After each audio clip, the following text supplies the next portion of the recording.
to build the border wall. Reaction from House Minority Leader Kevin McCarthy this morning. I'll speak with Democratic Congressman Jeff Van Drew as well on his party's response. Plus, Attorney General Bill Barr starts his first full week on the job tomorrow as former acting FBI Director Andrew McCabe drops a bombshell in the Russia investigation. Republican House Intelligence Committee member and former prosecutor John Ratcliffe is here, live coming up.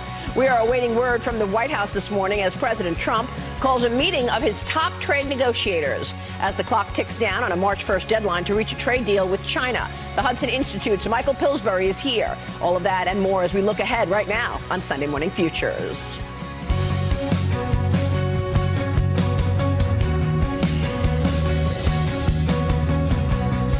Democrats are vowing an aggressive response to the president's declaration of national emergency to get more money to build the wall. Here now is Democratic Congresswoman Maxine Waters on Friday.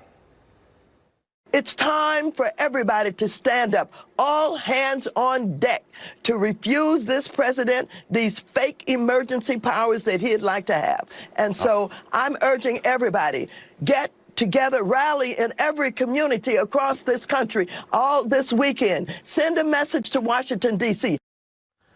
And a number of Republicans and Democrats in the House and Senate say that they object to the president's plan as well, some calling it an overreach of executive power. Joining me right now in an exclusive interview is Republican House Minority Leader Kevin McCarthy. Congressman, it's always a pleasure to see you. Thanks so much for being here. Well, good morning, and thanks for having me back, Maria. Is this a national emergency? Your reaction to what's happening with the president saying that it's a national emergency, but some of your colleagues are pushing back. Well, first of all, does the president have the authority? And the answer is yes. Since 1976, when the law passed, presidents have declared more than 60 emergencies. But also look to this. When the federal government does an act, governors have the responsibility that they can declare an emergency. And in 2005 in Arizona, Janet Napolitano, who then became DHS Secretary for Obama, declared an emergency because of what was happening on the border. So did New Mexico Governor Bill Richardson. And Bill Richardson cited the lack of movement by the federal government. So the president, one, has the authority. Yes, it is a crisis and emergency along our border. First of all, think about the human trafficking that is happening. Yeah. Think about the children that are being moved across these countries. But think about the amount of drugs and how many thousands of Americans are dying, and most of that is coming through the southern border. So the president, one, has the authority. Yes, it is an emergency that has been shown before. And I believe at the end of the day, this wall is going to be built, not sea to shining sea, but about 200 miles. Well, he's got the appropriations that which just passed. Yeah. He's got 55 miles there. Then he has other abilities to pool money, such as from the Treasury, the forfeiture. This is from illicit crimes that people have done. So he's got about $600 million there. He's got $2.5 billion from inside Department of Defense to be used for counter narcotics to fight drugs as well. This is where that should be used. And then he's looking at MILCONs, the military construction items. So this is about $3 billion roughly that he can use other monies from other areas. But the overall bill was a lot lower, as you know, than what the president wanted. He wanted $5.7 billion, but you still voted yes for it. Yes, I did, because you know what? It was a down payment moving forward. Remember this, just about a month ago, what was Nancy Pelosi saying? Only $1 for the wall, that they would eliminate beds, which would mean criminals would be left out into our society, and they would abolish ICE. ICE has just received more money than they ever had in the past. We have the ability to keep the number of beds we had before, and they just voted for $1.375 billion, 55 miles of new wall. So if I'm weighing that compared to a continuing resolution, which would not get any, of course, this is moving it in the right direction. Is it as far as I want it to go? No. But the combination of this bill and the action what the president is doing, we're getting to the end result that we need to protect the southern end of our border. Let me move on and ask you about this meeting that the president has called today and tomorrow for members of his trade team. The China talks are going to be continuing next week. And, of course, then you've got USMCA on the table. A lot of colleagues in the House have told me on the Democratic side they won't vote for it as it is. First, talk to us about how the China talks went and what you'd like to see in terms of a deal between China and the United States as these talks continue this upcoming week. Well, I haven't been able to get an update since they've come back from China, but I was talking to Lighthizer and others before going. I want to credit this president because he is really moving against China and making for a level playing field is something that America should have done a long time ago. The entire Western Hemisphere should have been able to do this. But what I find is that we are getting movement to where we need to do to protect our intellectual property rights, to have a fair and level playing field when it comes to trade. And I'm seeing good movement, so the president wants to have an update, continue those talks in Washington next week. And I think the entire world is watching that this would put us on a better stage to compete against China at the same time with a level playing field. Is he going to have to change USMCA in order to get that ratified? Okay, now that's different. That's between Canada and Mexico. I'm not sure that he will. For those Democrats who are saying that they wouldn't vote for it, I'm not sure they read it or seen it because nothing's been rolled out completely. This is looking at NAFTA and improving it, modernizing it. I think at the end of the day, they will support it because it's going to make not only America stronger, but our trading partners as well. It is a good policy for American jobs, and it's stronger in, one, when you're modernizing it, protecting our intellectual property as well. Let me move on to some of the big news over the weekend. Congressman, you sent a letter to Adam Schiff, the chairman of the Intel Committee. We know that Adam Schiff has said for a long time, he said this 2 years ago, that he has more than circumstantial evidence that there was collusion between the Trump campaign and Russia. And we also know that this past week we got news from the Senate where the Senate said there was all of its findings after a two-year period. They have found no collusion. Explain the letter that you sent to Adam Schiff and what you're trying to do. I put it out on a blog, and I raised questions about Adam Schiff. Yes, you state that in March 2017 he said he had this proof. He sounds like a modern-day Joe McCarthy and can't produce anything as we move through. We've had the Senate and the House investigate this and say there is no collusion from Republicans and Democrats. But you know what we recently found out, Maria, and I've got to thank you because this is something that you have been monitoring the entire time and bringing out information on. We now find that Adam Schiff met with Glenn Simpson, the co-founder of Fusion GPS, the individual that created that fake dossier, in Aspen, which was never been known to us. First of all, what did they meet about? And this was after the committee wanted to look into Glenn Simpson even further because the credibility of the answers he gave when he came before the committee. Then think about this. I want to know, what did they talk about there? How many other times have they met? But why did Adam Schiff fight when we wanted to find out who paid Fusion GPS? Well, we found out that it was the Democrat National Committee. But why did Adam Schiff fight that? And then why did Adam Schiff ask Glenn Simpson in the hearing, what should we investigate? Where should we go? Why is he taking direction from this individual that does not have credibility, that created a fake dossier? And then Adam Schiff, who is now the chairman, why doesn't he hold himself to the same standards that he asked Jeff Sessions and Devin Nunes? He should recuse himself based upon meeting with an individual that we're looking at from creating the Fusion GPS, from Fusion GPS, and not even telling us. In that part, the bias of what's going forward, he should recuse himself from any future investigation or being the chairman. This is, of course, the guy who was paid, his firm was paid $1 million to create that dossier. Bruce Orr's wife worked at that firm. Glenn Simpson running the firm, Fusion GPS, that created that dossier, which was used to wiretap an American citizen, Carter Page. And we know that it was unverified and salacious, which is what Jim Comey called it. And remember what Adam Schiff said, because he said Devin Nunes met with somebody at the White House. He had to recuse himself. Remember Jeff Sessions, the Attorney General, had to recuse himself because he met with some Russian he didn't really even realize when he went through. Now we're knowing from the Hill that Adam Schiff knew who he was meeting with, Glenn Simpson, in Aspen. What did they meet about? Even after the committee knew they had to investigate Glenn Simpson further because the credibility of the answers he gave inside the hearing. They contradicted. He could be lying before Congress based upon investigation and answers given by other individuals. Right. And now, of course, we all know that Hillary Clinton paid his firm, Fusion GPS, to create that dossier when we didn't didn't know the specifics before. Okay, Congressman, let's take a break. You want him to recuse himself from the Russia probe. That was one of your questions within that blog post. We'll take a short break. When we come back, you also had a tiff with Congresswoman Omar. We're going to get to that coming up. And a lot of people questioning the Republicans' financial responsibility and discipline as we look at debt. We'll take a break, and we've got more with Congressman Kevin McCarthy when we come right back. Stay with us.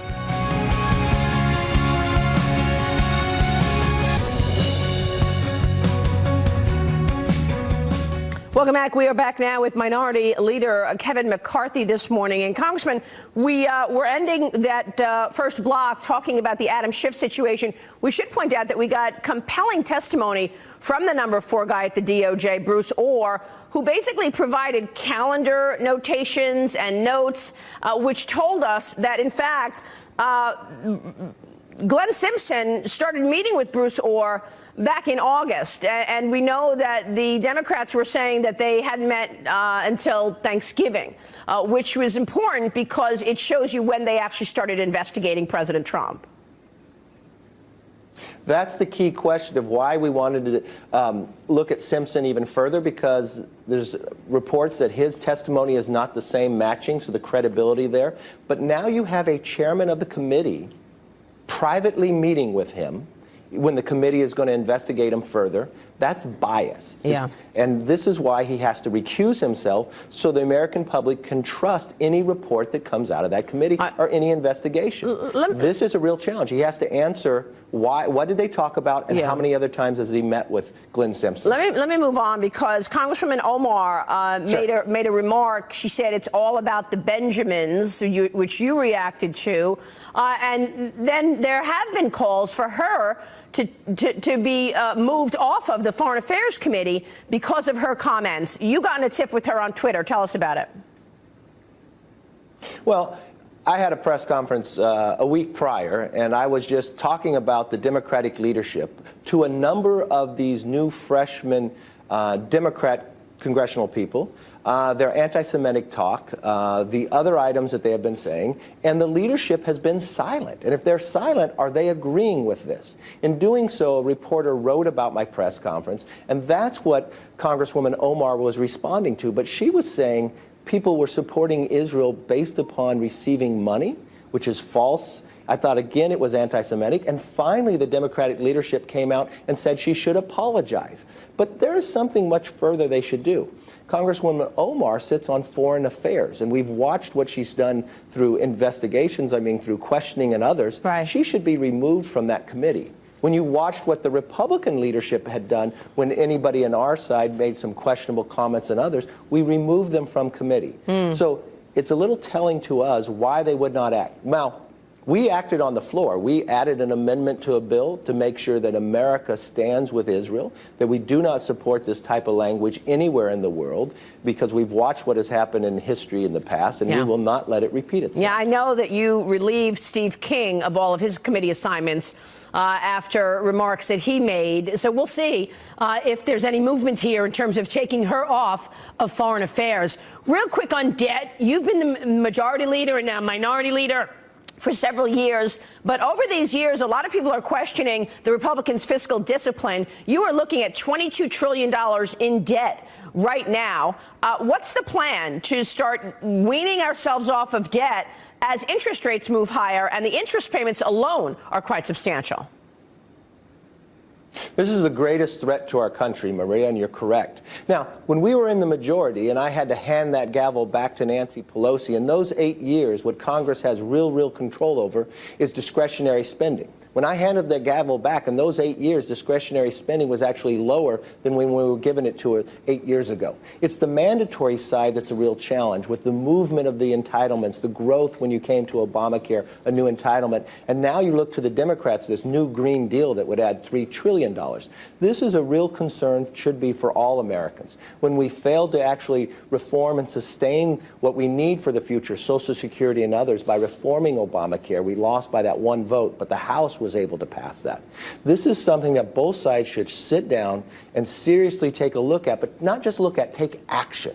And on the discretionary side, we have done well. On the mandatory side, we cannot sustain these programs for the future without taking some action now. And that's something that we've been running on for the last 10 years. Well, I don't expect anything to do about this during an election year. But as the Committee for a Responsible Budget points out, you're talking about interest spending topping $1 trillion.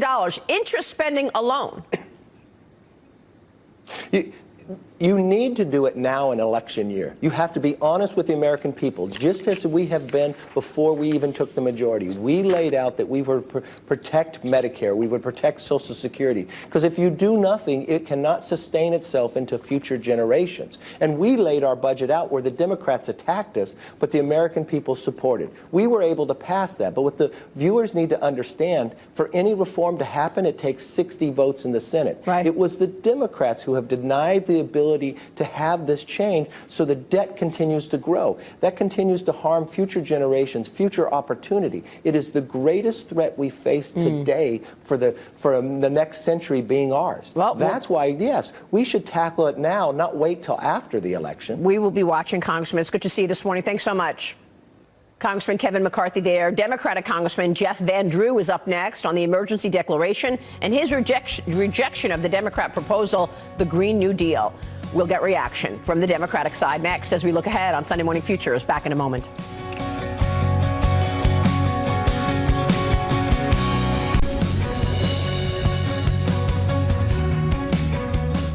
Welcome back. The Democrats in Congress reportedly devising a strategy to challenge President Trump over his declaration of a national emergency at the southern border. This setting up a showdown in Congress and the courts that could go on for years. Joining me right now to discuss that is Congressman Jeff Van Drew, a Democrat from New Jersey. And Congressman, it's good to see you this morning. Thanks so much for joining us. Oh, it's great to see you, and thanks for having me. So, Congressman, are you going to join your colleagues in pushing back against the national emergency?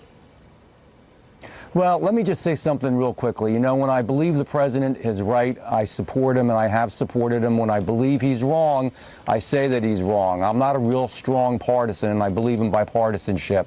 In this case, I think the president has overreached. I think this is a constitutional issue. I think it's an important issue, and I do think it sets up a precedent for many reasons. The bottom line is, you know, you have to be careful what you wish for, and right now, you know, some folks might be happy and think that this is good, but I don't know if they'd be so happy if there was, for example, a very progressive president who decided that it was a national emergency, what's going on with climate change, and decide that they were going to move a lot of money from the military and other areas to climate change issues, or if there was a president that was from a different viewpoint and really felt that the gun issues were a tremendous emergency and actually move money to have guns confiscated from people. Yeah. You know, you always have to watch for executive power getting too great on either side of the aisle. It's something that our founding fathers believed in very much, the balance of powers, and taking money, military construction money, and it isn't the amount so much. The amount isn't so huge. It's the principle of it. It's the principle of it, and actually using it for something totally in which it was not intended budgetarily, I really do think is problematic. Well, let's talk about that, because you're talking about $3 billion from these non-emergency funds. You heard your colleague Kevin McCarthy talking about it a moment ago. $600,000 from Treasury forfeited funds. This law was signed, obviously, into law by the Congress and passed by the Congress, rather, and it's been utilized 58 times since it was implemented. On average, it's been used every 9 months. So if you've got funds that are meant or allocated and appropriated for anything around national security, construction of national security, that sounds about as close to building a wall around a border as it gets. Well, now we're using money that's military money to build a domestic project. Usually money is used, in this case, on that line item for the military to protect the different areas, whether it's, in this case, it would have been housing. It would also be the housing for the military planes itself. Those 58 times, let's be clear with that, all those 58 times, only once or twice has there actually been an appropriation of money involved with it. And of course, the one time that really mattered, and it was appropriate, was in 9/11. But the other times, the other 50-some times, the money is used for emergency situations, such as when there is a terrible situation that occurs, a catastrophe, or money was used for freezing funds because the country was doing something wrong. But the money was not used in this way. This is different. This I think is you unique. make really important points, and it's very practical of you. But do you think there's an emergency? I mean, given that there is drugs coming through the border as well as the ports, given that there's human trafficking, as the president has discussed, and all of the other things that we see coming through the southern border, is this an emergency? This is a serious situation, and I believe that it is, and I've spoken about it, and I've supported him in a lot of what he's spoken about. So what I think we should have done is use more money still is going to be spent for this issue of border security than ever before in history in this budget.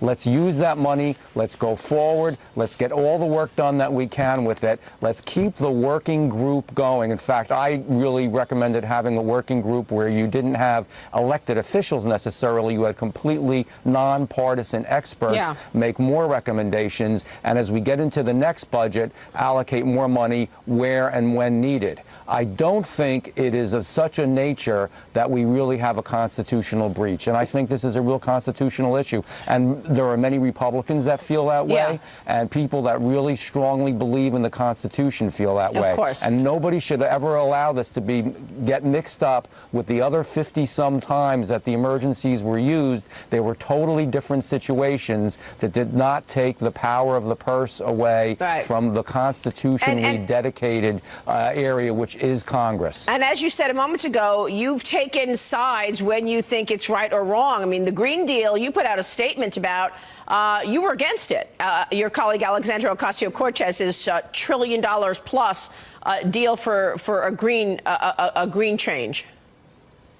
Exactly. We can't do it right now. I don't know that we ever can do it, but we certainly can't do it now. We do not have the money. You were speaking about the debt before. The debt is a very serious issue. If interest rates rise significantly, or even if they rise at all, the debt issue is going to become a huge problem. We fund in the United States of America, through all the interest we pay, the entire military of China. Think about that. Yeah, that's pretty incredible. And I said $1 trillion when I was talking with Congressman McCarthy. I want to make sure people understand that's $1 trillion a day. $1 trillion a day just in interest payments. Real quick, Congressman, because you're from New Jersey, I've got to get your thoughts on Amazon.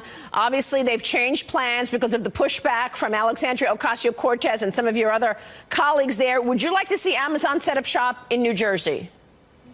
Yes. What Atlantic County is looking into it down around Atlantic City area. I know Newark is looking into it. The bottom line is this is the world we live in now. I know some people don't like corporations or don't like incentivizing corporations, but I think that we have to compete, and we certainly have to make sure that we create jobs. And frankly, if they don't want those jobs in New York, we sure do want those jobs in New Jersey. All right. So you think it was a mistake what happened in New York then?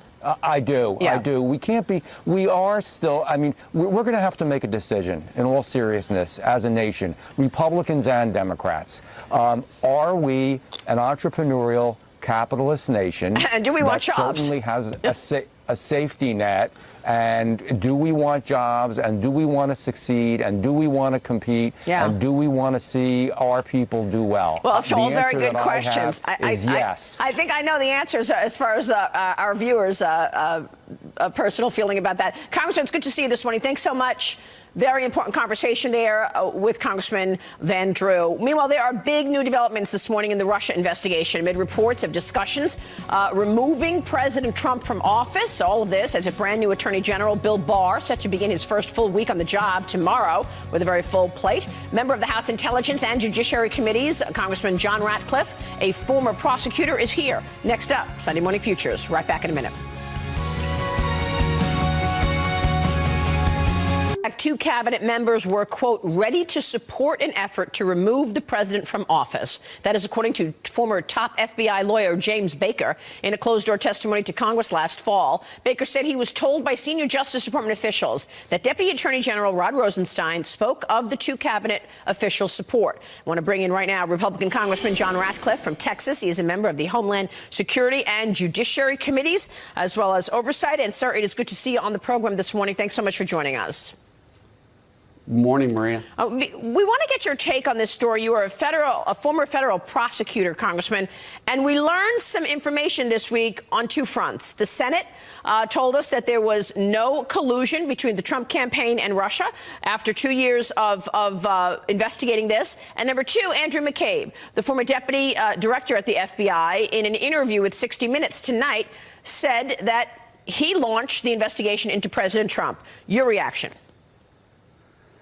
Well, as to the collusion issue, the Senate just confirmed what the House and every other investigative committee has found, which is no evidence of collusion. And as you mentioned, Maria, the only person in Washington so far that says they have evidence of collusion between Donald Trump and the Trump campaign and Russia is Adam Schiff. And, of course, he says that is evidence that is neither direct evidence or circumstantial evidence, which are the only two types of evidence that exist in the law. So we'll wait on that. But as to the issue of Andy McCabe, he may be a disgraced former FBI agent who's been criminally referred for lying, but he's going to make at least one truthful statement in this interview tonight. Many of us have been saying for the last year that senior leaders at the FBI and the Department of Justice have been secretly investigating Donald Trump and trying to remove him from office. Tonight, Andy McCabe will tell you that he and other senior leaders at the Department of Justice and the FBI were secretly investigating Donald Trump and trying to remove him from office. Now, once you get past that one truthful statement, the rest of his story, frankly, has bigger holes in it than the Titanic. Well, I mean, look, we heard from Bruce Orr in that other testimony a couple of weeks ago when he did tell us that, in fact, he met with the Fusion GPS founder as early as August of 2016, and we did get that testimony was quite illuminating in terms of what did go on. It did, and we've gotten a lot of testimony. As you pointed out, Maria, as a former federal prosecutor, I will tell you that as a conspiracy starts to unravel, sometimes the co-conspirators turn on one another, and you get inconsistent testimony. Bruce Orr's testimony is inconsistent with his boss, Sally Yates. Andy McCabe's testimony is inconsistent with his boss, Jim Comey. Jim Comey's testimony is inconsistent with his lawyer, Jim Baker. McCabe's testimony is also inconsistent with Rod Rosenstein.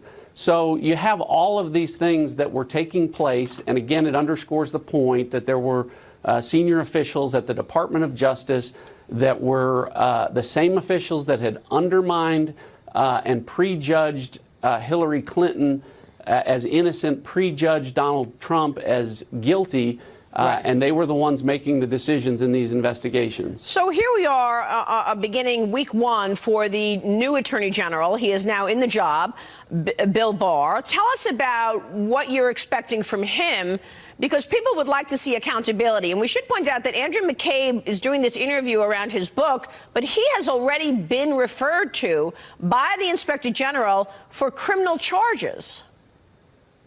Yeah, so let's go back to Andy McCabe and what you're going to hear tonight. One of the things he's going to say is that he started this investigation when Jim Comey got fired on May the 9th because he believed that order may have come from Vladimir Putin and that Donald Trump was acting as an agent of the Russian government in carrying out that order.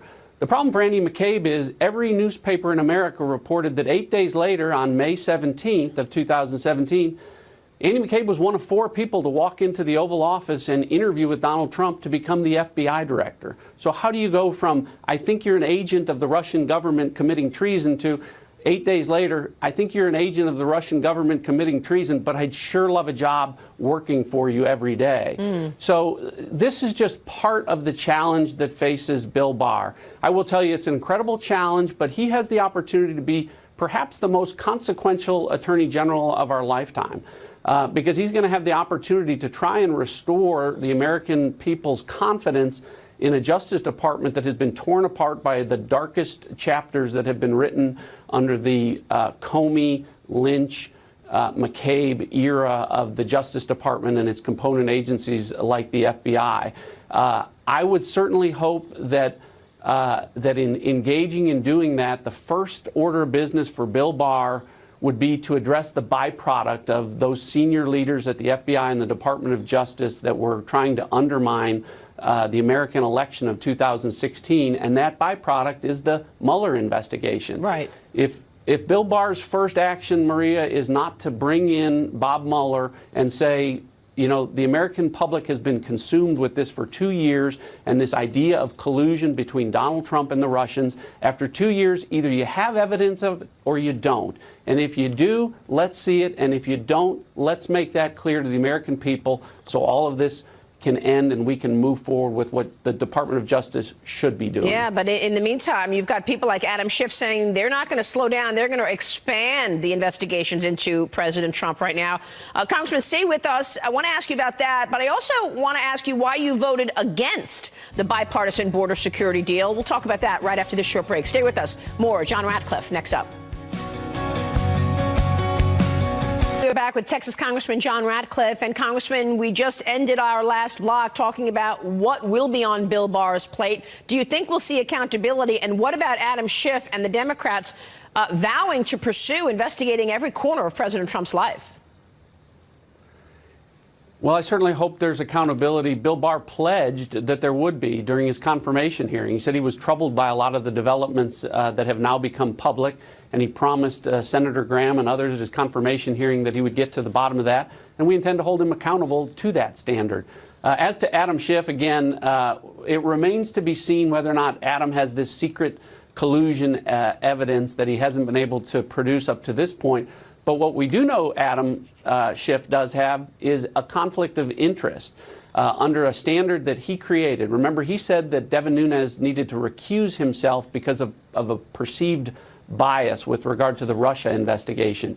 Now we learn that Adam Schiff met with Glenn Simpson, the same Glenn Simpson that got $1 million to commission the phony, fake Russian Steele dossier document. The same Adam Schiff that is now believed to have lied to the committee that Adam Schiff chairs, the House Select Intelligence Committee that I'm on. Right. So under Adam Schiff's own standard, Mr. Simpson needs to come forward, but Adam Schiff can't be the one presiding over that. Congressman, let me switch gears and ask you about this budget deal. You voted against this border funding deal.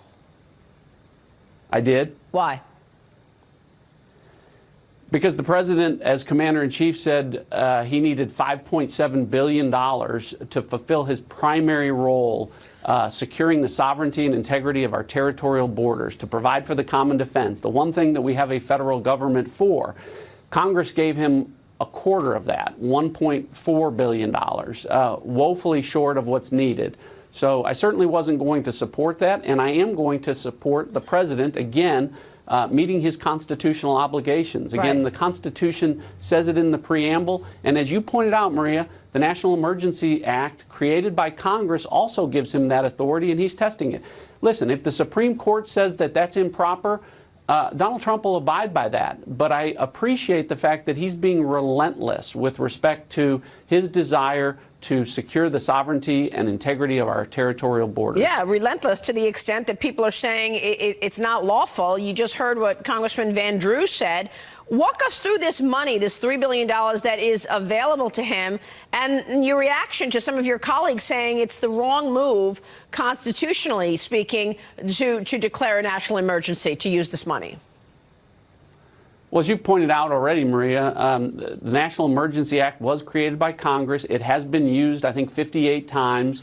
So we see it quite frequently. And in this case, what the president is trying to use is military construction money. That, by definition, means the military is using it for national security purposes. So when the president says, I want to use it for national security purposes, for the purpose of constructing a wall, it seems entirely appropriate and would be on solid legal footing with regard to that.